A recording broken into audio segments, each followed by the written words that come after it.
This evening I brought up in front of the Freeholder Board for discussion Resolution 174. It was an amount not to exceed $103,950 to actually pay for 27 firefighters from Union County to travel, as we found out, to Texas, I believe it was. That was up for discussion. Was it Texas California. Or No, I think it's to go to Texas, but it's being run by the Kidda Firefighting Company of California. Okay. All right, and it turns out I questioned the amount of the dollars, total dollars, which is coming from a Homeland Security grant. So it's actually not coming directly out of Union County budget, but it is coming out of Union County taxpayers' pocket. Item 2012-174. I was wondering if you could bring someone up here to elaborate on the expense of $103,000 for providing a fire suppression course for 27 firefighters. I'm all for firefighters.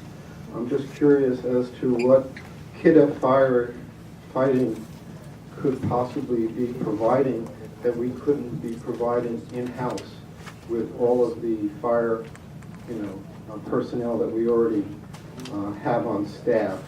What are they going to do, and how long is this course? It looks like it nets out to be approximately $4,000 a firefighter. I'm hoping it's more than just an afternoon course to, get them up to speed. So maybe we can get somebody to elaborate on that. I appreciate it. Sure. Yeah. I know this is a grant that we are accepting and using to fund this through the UASC region, part of Union County and several other counties. So all these firefighters are not necessarily from Union County, but it's flowing through. I'll ask Director Moran to add to this, but it is a grant that's being distributed for the firefighters training, and it is it's something that we could not do it on site, but or in-house, something we had to go on site. Director Moran, can you add to that?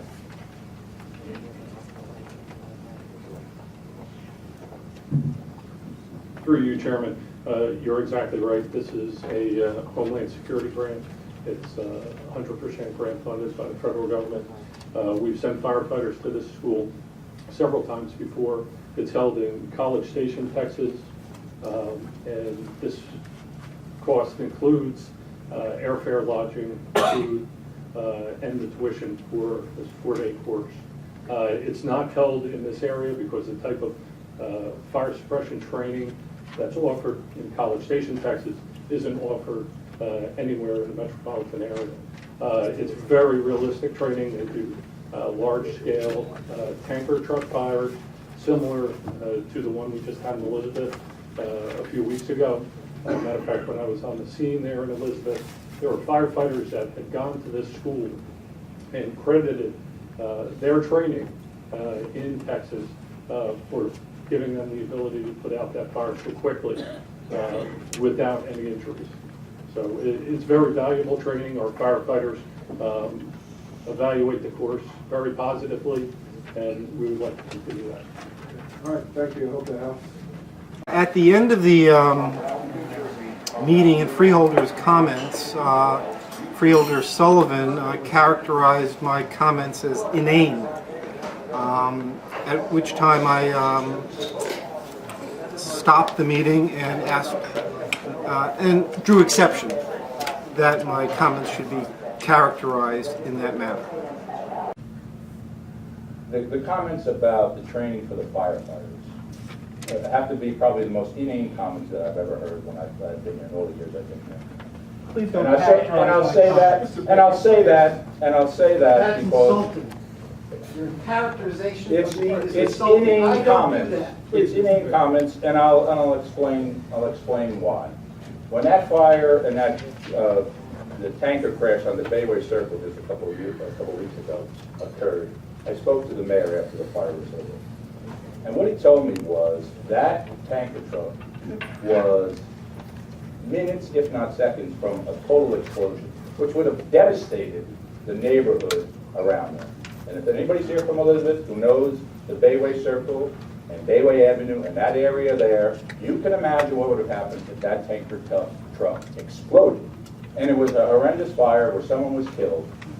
And to say that we should not spend $100 and some odd thousand to train people, you heard the Director of Public Safety here tonight say that training that they got in prior courses probably saved lives and saved a total disaster from occurring there. I live in Elizabeth, like Freeholder Estrada. When these people are trained, they take the knowledge that they get and they go back to their departments, and that knowledge is then spread out among the people who work with them. So this is relatively small amounts of dollars. To call it a junket for our public safety people, like firefighters and police, to say they're on some junket when they go to get trained, when they're out there saving lives every day, is irresponsible to say something like that. It really is. And I don't care what he says, or he storms out of here or anything else like that. It's totally irresponsible, because people like you work in those areas, work in public safety, what have you. And if we can get dollars that are going to provide training, that's going to help save lives, we're going to do it every time. I'm telling you right now, we're going to do it every time. He didn't apologize. After the meeting, I did approach Chairman Mirabella, and I congratulated him on his chairmanship, and then I actually told him how disappointed I was in that he wasn't able to keep decorum and the freeholders in line for taxpayers to be characterized when they give their time and their effort to come up there and speak. What we speak on should not be characterized, and I do expect an apology. I think Freeholder Sullivan was out of line, and I think Chairman Mirabella should have stopped him, and I do expect an apology from him. Let's see.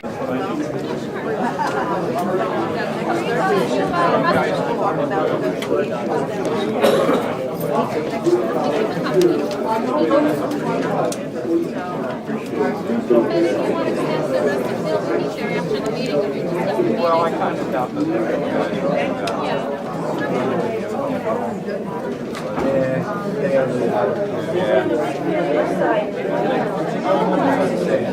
No, but because, you know, most people don't pay attention to what we do or how we do it or anything else, you know. And what you were saying about, you know, the amount of family opportunities that are around here. Because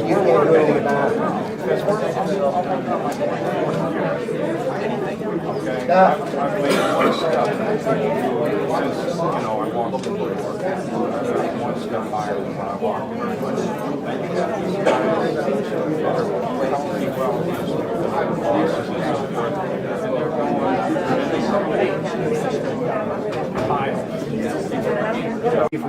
They're classless, that he could disagree with you in a more professional manner. Well, Mr. Bittner, you weren't informed perhaps, but this, I mean, first of all, you're going in there blind, you don't really know, except for what they tell you, you don't know. You could say, Mr. Bittner, this is what happened, this is why we're doing this, and we appreciate your coming out. Just be respectful and professional. But you know, if they were respectful and professional, they probably wouldn't have citizens like us coming out and questioning, because they just throw up these red flags all the time. You just know something's wrong. All the money they spend on public information, you know, if they really had just one professional PR person that really knew PR, things would be handled a lot differently, and they'd have a lot less problems with citizens really having to dig into their stuff. But now, I could be wrong about that. They'd still be digging into it because they have a lot to hide. It's not like they're not trying to hide and throw up smoke screens. But what was the comments of some people walking out? You were walking out and oh, come on! I really should not. I should not repeat the you don't comments. have to say who said it. Just said it said other citizens that were there said. They had some choice words to be said. Stupid. What do they call it?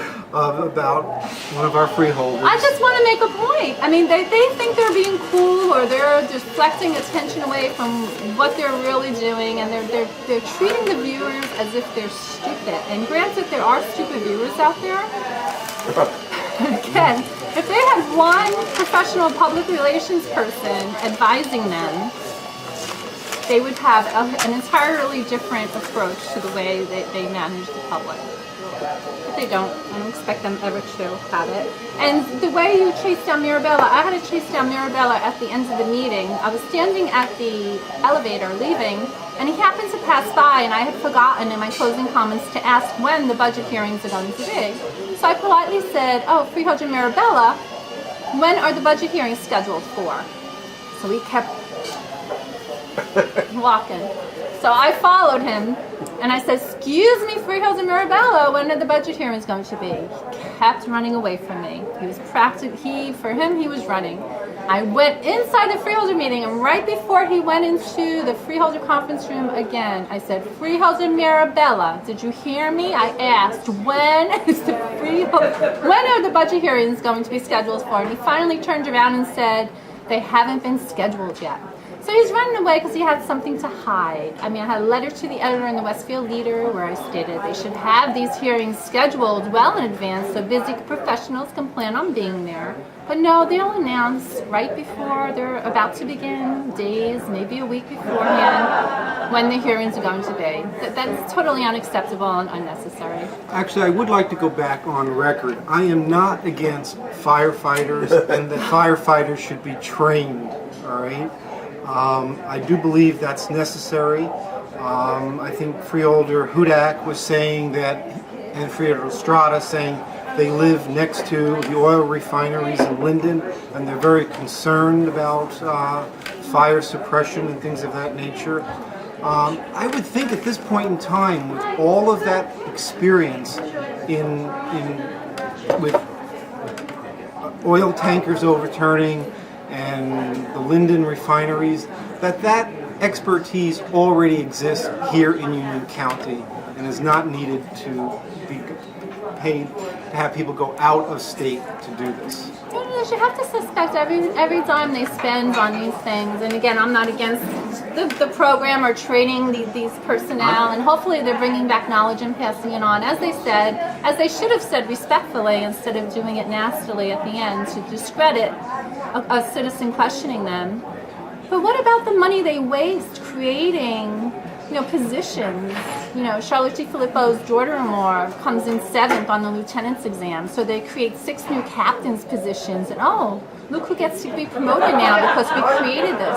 That added $250,000 at the time. They did this a few years ago. I don't know what it costs now. $250,000 annually to the payroll for that. They added that Andrew Moran as public safety director. They padded his pension. He couldn't take that position right out of leaving his Berkeley Heights police chief position. So they gave him this project to do, to create a report on public safety. 6 months he spent creating this little report. It's absurd. Meanwhile, he's collecting his pension, and then 6 months and 2 or 3 days later, they make him the public safety director. And supposedly, during that 6 months' time, the police chief was both running the police department and the public safety department. So supposedly they had this one director running 2 departments for 6 months, and we're to believe that they need that extra position.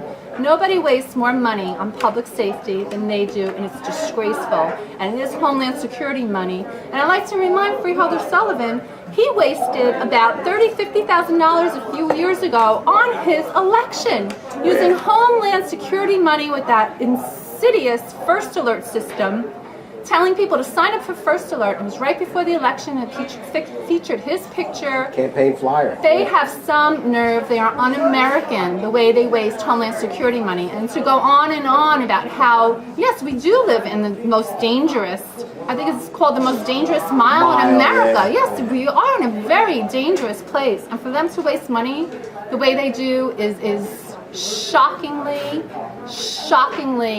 disrespectful to us. It's un-American. We got a Navy now, too.